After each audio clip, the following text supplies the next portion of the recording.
क्या आपको पता है कि अमेरिकी इतिहास की सबसे शर्मनाक घटनाओं में से एक का अंत एक गलत गोली से हुआ था?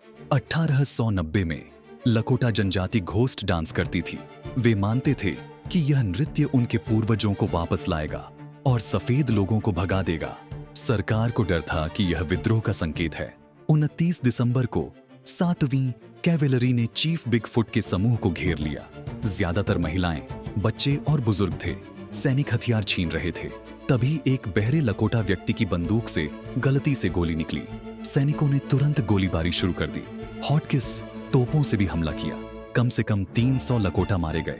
चीफ बिगफुट बर्फ में जमकर मर गया, हाथ ऊपर किए हुए। सेना ने इसे युद्ध बताया और 20 मेडल ऑफ ऑनर दिए, लेकिन सच यह था कि भागते हुए लोगों को मारा गया था। मील दूर तक बच्चों के शव मिले। यह वोंडेड नी का नरसंहार था।